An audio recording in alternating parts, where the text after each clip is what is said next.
Wow, we've all felt the turbulence. Interesting to hear the possible connection between the two, though, now. That's horrible news.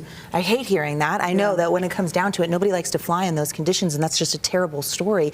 And yeah, the climate could be tied to a lot of different things, and that includes these wildfires, which continue to burn, and these dry conditions that we've been facing. Let's go ahead and take that look at sunset tonight. We've got smoke in different portions of the state, hazy skies along the Wasatch Front, smoke-filled skies in eastern Utah. It has been a rough summer here. That monsoon flow actually cutting off moisture because of that Four Corners high and its movement through the desert southwest. Here's a look at where that smoke is headed, and you can see that we get thicker plumes down to the eastern side of the state as we head into early Friday morning. Monroe Canyon Fire putting off smoke. We're seeing some of that smoke from the Grand Canyon continuing to plague Lake Powell, Moab, Four Corners. Haze expands along the Wasatch Front and into the southwestern corner of the state. Now, with our southwesterly flow, we actually had cleaned the west desert a bit, but that's where we had the fire danger with those ripe fire fuels. Air quality impacts will be there. Moderate air expected along the Wasatch Front, the Wasatch Back, and the northeastern corner of the state. Box Elder County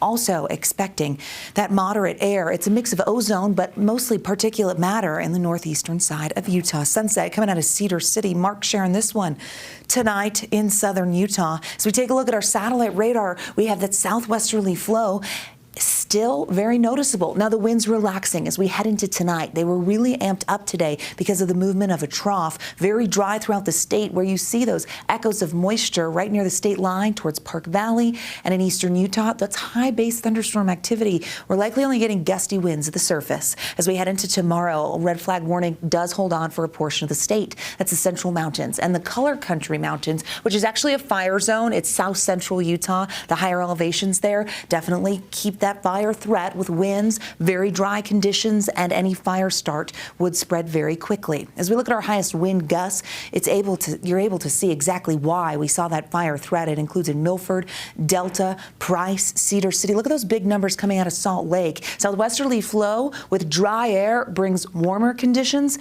and it also continues to dry the fire fuel, which we see in our relative humidity rebound into the overnight, but there are still several locations with just barely single digits or double digits there. Not great news when it comes to our moisture. That leads us right into the drought monitor. Forewarning you always, because each Thursday the newest drought numbers come out. This isn't great news. We actually saw an increase in severe drought in the Beehive State. You see that in the central portion of Utah, the West Desert extending down to the south. 61% of the Beehive State now facing severe drought. That's up 2% from last week. Also up that extreme number, 1.7%. Now, I know when you look at this, you say, it's just a little bit of red. Any red isn't good news. Looks as though it wants to move into Washington County. That is up 1% from last week. Hot, dry, and windy conditions. That's what we've seen, and it's not a surprise the drought monitor is worsening as you look at the precipitation calendar for Salt Lake City for the last month. We're heading into August, and we've only had 2 days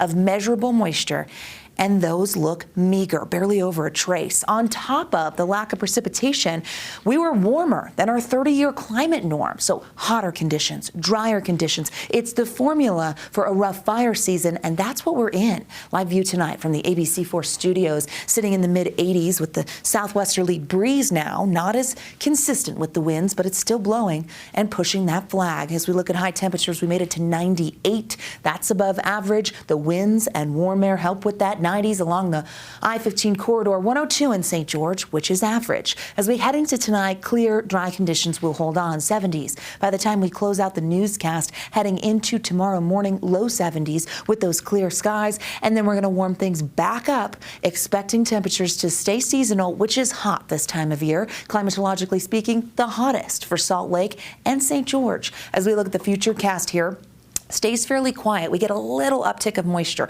towards the Four Corners tomorrow evening. We'll keep an eye on it, but that would again be high based and likely bring gusty winds. Saturday will be interesting. We see by the evening some storms wanting to sneak over the state line. That would mean the ridge has to flatten. If it does, we could get some gusty winds and maybe see a cell or two hold together over the lake. It's still early. I'll keep you forewarned on that, but it's something that we're going to watch. But it really depends on if that ridge will slightly flatten. A lot of the moisture going going over the ridge with an extreme southwesterly flow with the movement of that low. As we head through the weekend, you're going to notice the ridge kind of holding steady. As those lows approach, the winds counteract and we get that southwest wind.